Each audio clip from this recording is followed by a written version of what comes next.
আমরা যতই নামি দামি রেস্তোরাঁয় খাই না কেন, মা বা ঠাকুমার হাতের সেই এক বাটি ডাল বা ঝোলের স্বাদ যেন কোথাও পাওয়া যায় না। আপনি কি জানেন তাদের রান্নার সেই জাদুকরী স্বাদের আসল রহস্য কী ছিল? কেন দামি প্যাকেটজাত মশলা নয়, বরং 5টি সাধারণ মশলার বিশেষ ব্যবহার?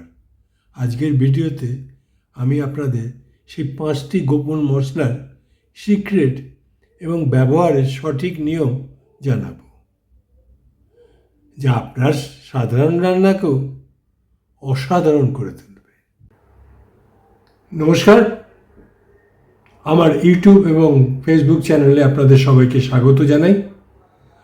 আমি পিনাকি, বয়স 65, দীর্ঘদিনের ক্রনিক কিডনি ডিজিজ রোগী অর্থাৎ কিডনি রোগে ভুগছি এবং আমার অভিজ্ঞতাগুলো আপনাদের শেয়ার করছি, যাতে ভবিষ্যতে আমার মতো বিপদে আপনারা না পড়েন।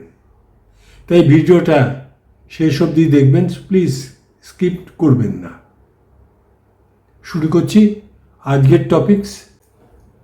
ভিডিওটা ভালো লাগলে প্লিজ লাইক করে দেবেন এবং আমার চ্যানেলটা সাবস্ক্রাইব করে দেবেন। সাবস্ক্রাইব করলে আমার মতো নতুন ইউটিউবাররা অনেক উপকৃত হয়। আর আপনার চেনা জানা ক্রনিক কিডনি ডিজিজ রোগীদের বা তার পরিবারের কাছে শেয়ার করে দেবেন। তো শুরু করছি আজকের গল্প। পুরোনো দিনের রান্নায় সবচেয়ে বড় সিক্রেট ছিল ভাজা মশলা। আমরা এখন সব মশলা কষিয়ে বা মশলার গুঁড়ো দিয়ে রান্না করি, কিন্তু ঠাকুমারা জিরে, ধনে আর শুকনো লঙ্কা শুকনো খোলায় হালকা ভেজে গুঁড়ো করে রাখতেন। নিরামিষ তরকারি বা ডালের শেষে এই ভাজা মশলা 1 চামচ ছড়িয়ে দিলে যে গন্ধ আর স্বাদ তৈরি হয়, তা কোনো গরম মশলাও হয়তো দিতে পারবে না। পরের সিক্রেট হলো জিরে ও মৌরির সঠিক অনুপাত। অনেকেই রান্নায় শুধু জিরে ব্যবহার করেন, কিন্তু ঠাকুমাদের রহস্য ছিল জিরে ও মৌরির মিশ্রণ। মাছের পাতলা ঝোল হোক বা পাঁচমিশালি সবজি, জিরের সাথে সামান্য মৌরি বাটা বা গুঁড়ো ব্যবহার করলে রান্নায় এক অদ্ভুত সতেজতা এবং মিষ্টি গন্ধ আসে, যেটা আবার হজমেও সাহায্য করে। পরের সিক্রেট হলো রান্নায় হিঙের সঠিক প্রয়োগ।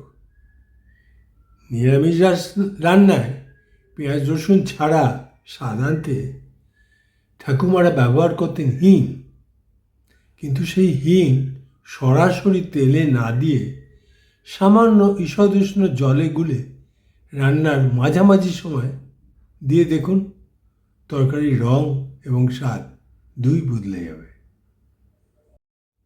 পরের সিক্রেট হলো রাঁধুনি মশলার ব্যবহার। শুক্তো বা ডাল রাঁধুনি মশলা ছাড়া যেন অসম্পূর্ণ, কিন্তু এই মশলার তীব্র গন্ধ অনেকেই সামলাতে পারেন না। সিক্রেট হলো রাঁধুনি খুব অল্প পরিমাণে দিয়ে একটু হাত দিয়ে ঘষে নিয়ে ফোড়নে দিন, বিশেষ করে মুগ ডাল বা তেতো রান্নায়। এটি মা ঠাকুমাদের সবচেয়ে বড় তুরুপের তাস ছিল। পরের সিক্রেট গরম মশলার সাথে জায়ফল, জায়ত্রী ব্যবহার। মাংস বা বিশেষ কোনো তরকারিতে আমরা এলাচ, দারচিনি তো দিই, কিন্তু ঠাকুমারা সেই গরম মশলার সাথে 1 চিমটি জায়ফল আর জায়ত্রী গুঁড়ো মিশিয়ে দিতেন। এতে রান্নার একটা আভিজাত্য আসে এবং রাজকীয় স্বাদ তৈরি হয়। তবে রান্নার স্বাদ বাড়ানোর পাশাপাশি স্বাস্থ্যের দিকেও নজর দেওয়াটা, বিশেষ করে সিকেডি অর্থাৎ ক্রনিক কিডনি ডিজিজ রোগীদের জন্য অত্যন্ত জরুরি। কিডনি রোগীদের ডায়েটে পটাশিয়াম, সোডিয়াম এবং ফসফরাস নিয়ন্ত্রণ করতে হয়, তাই সব মশলা ঢালাওভাবে ব্যবহার করা যায় না। আজকে এই ভিডিওতে আমরা 5টা মশলার বৈজ্ঞানিক উপকারিতা ও সীমাবদ্ধতা নিয়ে আলোচনা করব। প্রথমেই আসি ভাজা জিরে ও ধনে গুঁড়ো, সবচেয়ে নিরাপদ। এর উপকারিতা: জিরে এবং ধনে কিডনি রোগীদের জন্য চমৎকার। এতে পটাশিয়ামের মাত্রা অল্পই থাকে। এটা হজমে সাহায্য করে এবং শরীরে গ্যাসের সমস্যা কমায়, যা অনেক কিডনি রোগীর সাধারণ সমস্যা। পরিমাণ: 1 চা চামচ পর্যন্ত অনায়াসে ব্যবহার করা যায়। এরপরেই আসে মৌরি। মৌরি প্রাকৃতিক ডিটক্সিফায়ার, অর্থাৎ ডাইউরেটিক বলে আমরা যেটা জানি, সেই হিসেবে কাজ করে। এটা প্রস্রাবের প্রবাহ স্বাভাবিক রাখতে সাহায্য করে এবং শরীরে জল জমা কমাতে কিছুটা পরিমাণে ভূমিকা রাখে। পরিমাণ: 1/2 চা চামচ মৌরি বাটা বা গুঁড়ো ব্যবহার করা নিরাপদ। এবার আসি হিঙে। হিং অনেক সময় সোডিয়ামের বিকল্প হিসেবেও ব্যবহার করা যেতে পারে। উপকারিতা: রোগীদের নুন খুব কম খেতে হয়। হিং রান্নায় এমন একটি কড়া স্বাদ যোগ করে যা নুনের অভাব কিছুটা পূরণ করে। এটি পেট ফাঁপা বা ব্লটিং দূর করতেও দারুণ কার্যকর। তবে হ্যাঁ, সতর্কতা অবশ্যই আছে। বাজারে পাওয়া অনেক হিঙে ময়দা বা আটা মেশানো থাকে, তাই খাঁটি দলা হিং ব্যবহার করা ভালো। পরবর্তী মশলা হলো রাঁধুনি। এটা কি কিডনি ফ্রেন্ডলি? এর উপকারিতাটা দেখি। রাঁধুনি মশলাটা বিশেষ করে বাঙালিদের প্রিয় এবং এটা কিডনির ওপর বাড়তি চাপ সৃষ্টি করে না সাধারণত। এটা খিদে বাড়াতে এবং হজম শক্তি উন্নত করতে সাহায্য করে। ফোড়নে সামান্য ব্যবহার করা একদম নিরাপদ।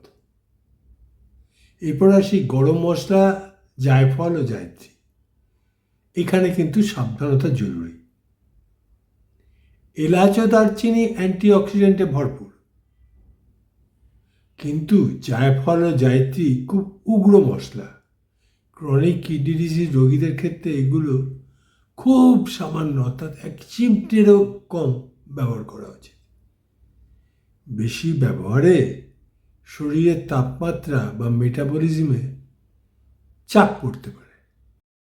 পরিশেষে বলি, কিডনি রোগীদের জন্য সবচেয়ে বড় চ্যালেঞ্জ হলো নুন কম খাওয়া। এই 5টি মশলা ব্যবহার করলে রান্না এত সুন্দর স্বাদ ও গন্ধ আসবে যে নুন কম থাকলেও খাবারটি খেতে সুস্বাদু লাগবে। তবে মনে রাখবেন, যাদের পটাশিয়াম খুব বেশি বা যারা ডায়ালিসিস নিচ্ছেন, তারা যে কোনো মশলাই পরিমিত পরিমাণে ব্যবহার করবেন। আপনার ডাক্তার এবং ডায়েটিশিয়ানের মতামত অবশ্যই নিয়ে রাখবেন। রান্না শুধু উপকরণ নয়, বরং ভালোবাসার ছোঁয়া। মা ঠাকুমার এই ছোট ছোট টিপসগুলো মেনে চললে আপনার রান্নাও হয়ে উঠবে সেরা সেরা এবং ক্রনিক কিডনি রোগীর জন্য নিরাপদ। ভিডিওটি ভালো লাগলে লাইক করুন এবং আপনার রান্নার কোনো সিক্রেট থাকলে কমেন্টে অবশ্যই জানান। দেখা হচ্ছে পরবর্তী ভিডিওতে। নমস্কার, ধন্যবাদ।